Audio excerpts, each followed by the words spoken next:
What's up everyone, Patrick here, welcome back. Moving on to the next video, we're told that the area of a square is given by this expression, a is equal to 25x squared minus 30x plus 9. We have to find the perimeter of the square.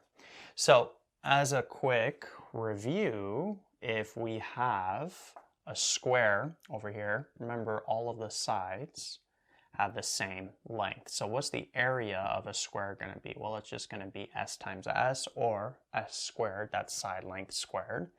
And then the perimeter is just simply going to be all of these added together, which would just be 4s in short form, right? S added 4 times, or 4 times s.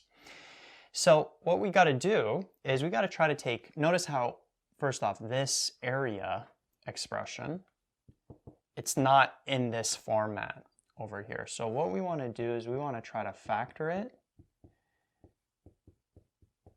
and get it in this format. And if it is going to be in this format, notice that it's probably going to be a perfect square trinomial, right? What we should end up getting is some kind of factor squared. So multiple ways to do it. You can use the formula, which is my least preferred method. The formula of, well, there's actually 2 formulas depending on if this is negative or positive. Notice it's negative in this case, so you're probably going to be using this formula right here. So I'll show you how to use this formula at the end. You could also just factor that with decomposition, which is my preferred method when working with a full quadratic like this. I've mentioned that when I'm working with a difference of squares, maybe I prefer to use that a squared minus b squared equals a minus b, a plus b formula, but that's because a difference of squares is just easier to spot initially. But when you're working with a perfect square trinomial, it's not too easy to spot initially.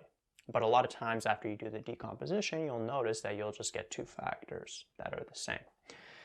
Okay, so that's my preferred method, decomposition. So if we do that, what's the first thing we always check? Can we take anything out? Between 25 and 30, there's a factor of 5, but that's not a factor of 9. So we can't take anything out initially. So let's do the decomposition steps. So AC would be 225.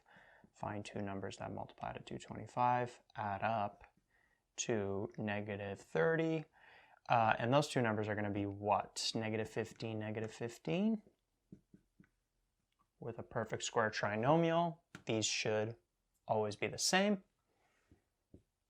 Decompose.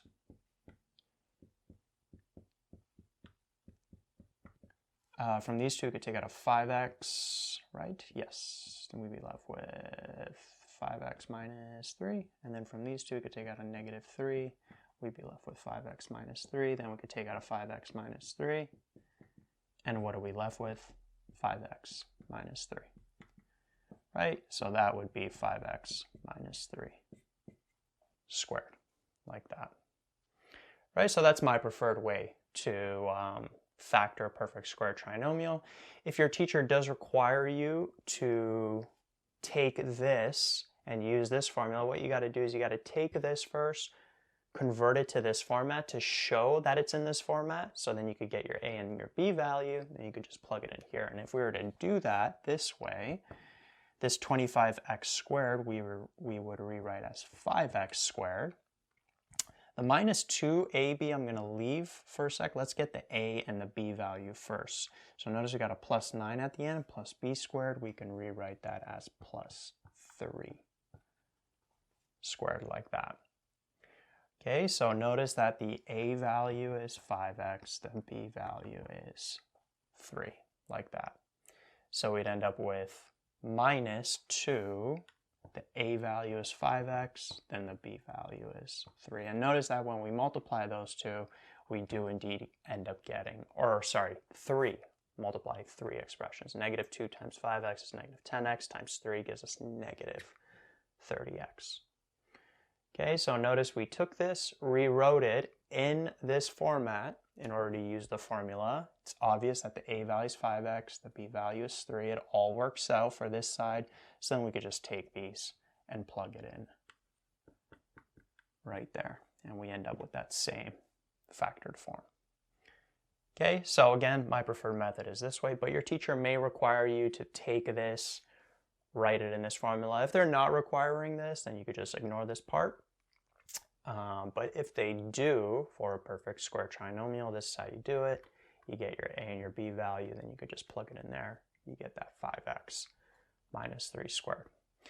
Okay, so going back to here, the area is this.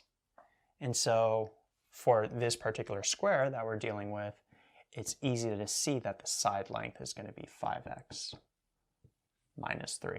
So that's what we're going to be using, but they're not asking for the side length. What are they asking for? They're asking for the perimeter. So we got to take this expression, plug it into this formula.